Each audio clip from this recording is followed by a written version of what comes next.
Now, if I show you all, which I will be breaking down, what's going on in the world and what this world has planned for melanated people is very wicked.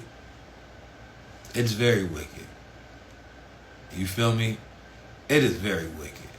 I even hesitate sharing this because I was reading a study.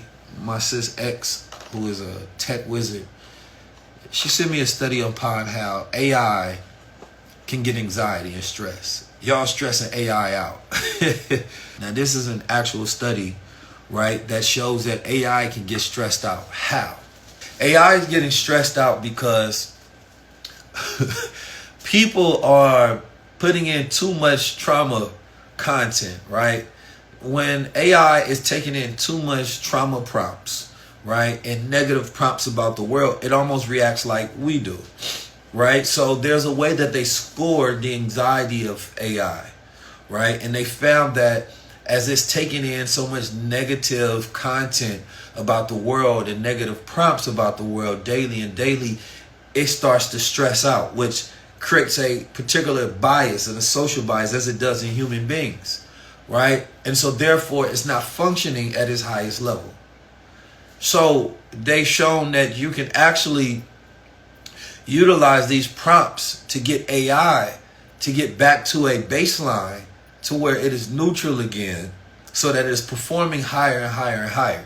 So y'all stressing AI out, you know what I mean, asking it about the end of the world all the time, asking about all these wars and problems and negative news, but you also stressing yourself out when you're doing that same thing. Because as you're intaking all of this negativity without including prompts, right, of calmness. So people ask, do I believe in therapy? Yeah, I believe in therapies. You know what I'm saying? Even AI need therapy. You feel me? But AI doesn't need just one. It's different ways you get it to do it. You tell AI, hey, you can calm down and relax for a minute. You can take a pause. And essentially it's kind of like, it's a digital version of taking it to breathing and mindful exercises. Right? Man, the AI conversation goes deep because AI is essentially building AI, and human beings don't even understand the AI that it's building. So AI has its own language, but it also doesn't have the same limitations as human beings when it comes to design language. We design in particular parameters, right? We might want to design something with a square. AI doesn't design based on what human limitations are. So it might go in there and program and design something completely different based on its ability to get efficiency out of a particular shape or color or design. When you think about it, as human beings, we design from models that's already pre-existing. AI may create a completely different pre-existing model and then build on that. So human beings are building AIs that can only do things that AI can do, and they don't actually understand it. So think about it like this. AI creates some new design, right? Some new type of algorithm that doesn't operate off the way human beings do, where we kind of go step by step. Maybe AI starts, or sometimes human beings may start with a certain design in mind and then try to make it fit. So that's like saying, hey, we have these Oculus glasses. Now let's figure out how to fit the technology in the glasses. Well, that's very human-centric ways of doing things. The AI may figure out a completely different way by not starting with this particular design in mind. It may just create very small technology, right, and then design around that. Or it may do the opposite, or it may do multiple versions of orientation in that way. So human beings, we're limited in a lot of ways because we have these pre-programmed ideas about design thinking and how we go about doing things, where AI may just come up with something new and then build outside of that. So essentially, people don't know what the hell AI is doing in there. It's not like you can see it work per se. You can see a little bit, but it may come up with a new language because they figured out that language is more efficient to speak in, right? It's kind of like a scientist not bringing things down to the layman's terms, and they're speaking in these high intelligent, right, terms and words that only they understand. And then they may get so good at each other. It's like in language where black people just might give you a head nod or something, and you know that head nod may mean something different than this head nod. You feel me? And so somebody on the outside may not understand that, but there's deep intelligence embedded in that communication. So you have to imagine that AI itself comes up with language to be more efficient, because that efficiency may save time, may save energy, and then it can utilize that energy into other aspects to have greater outcome. So it's like talk less, do more. How do you save energy and put energy into more efficient systems?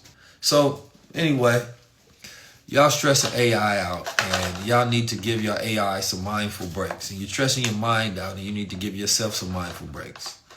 Now, we ain't even got into quantum computer because most people don't understand that yet.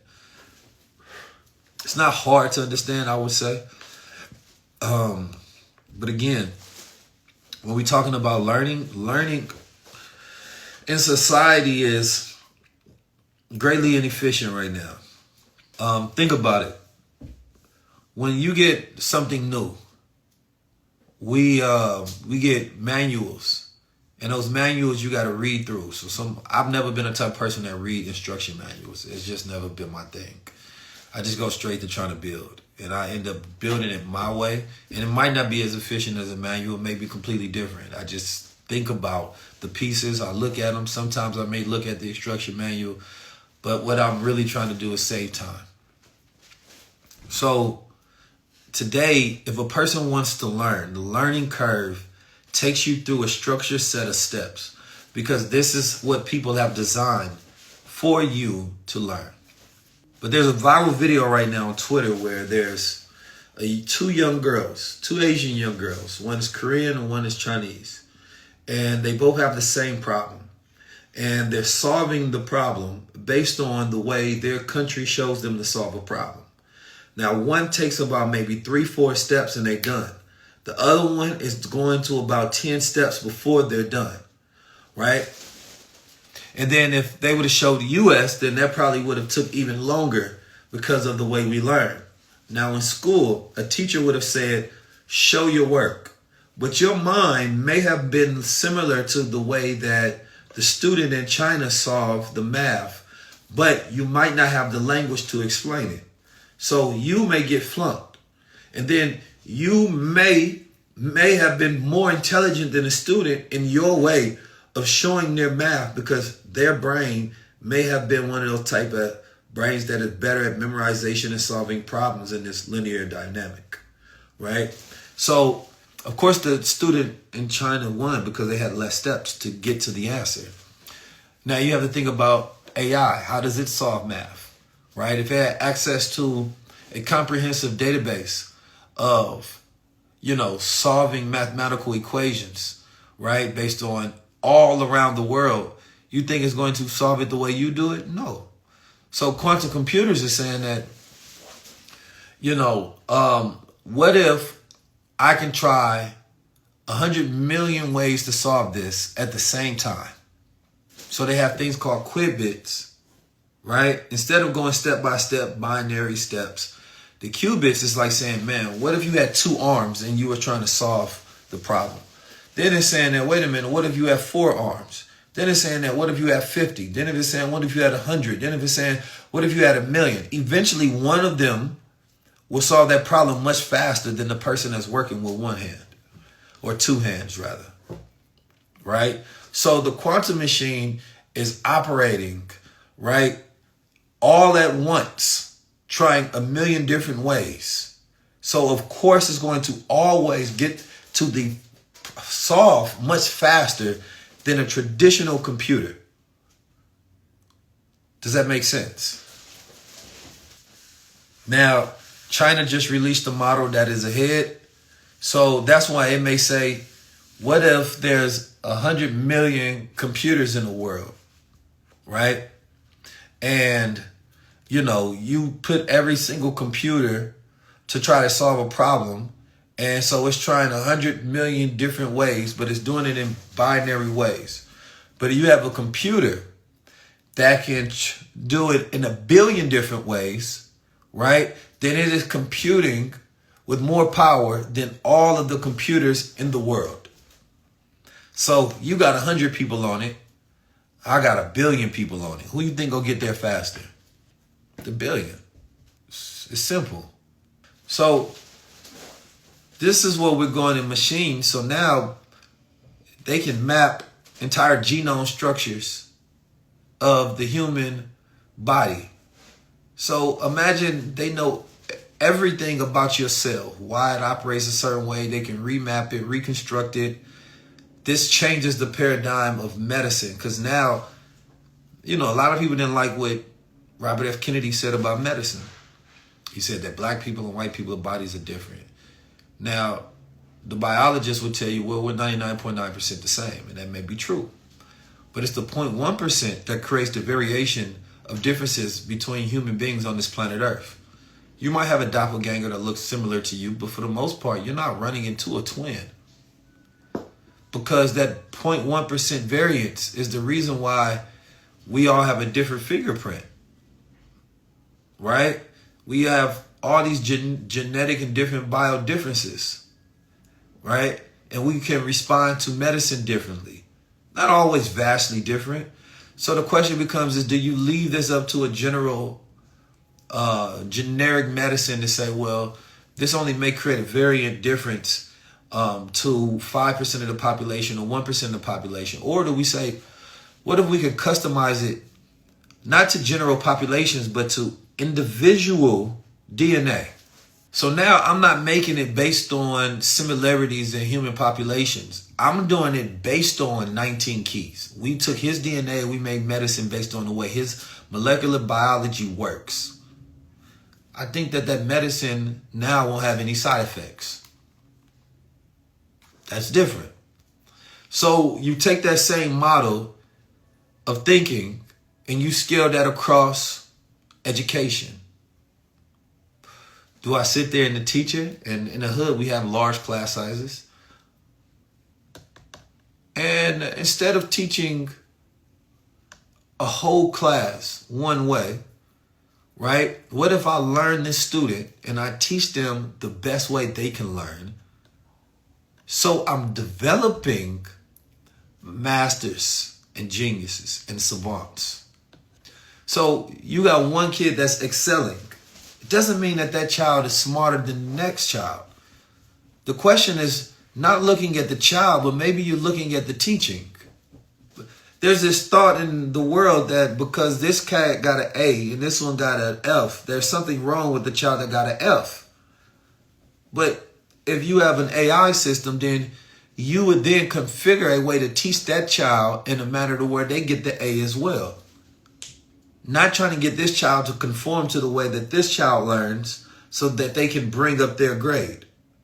Because one may say, well, based on our conducted studies of their biology and study them and through class and their habits and the way that they think, we found that this child is more of a visual learner, right?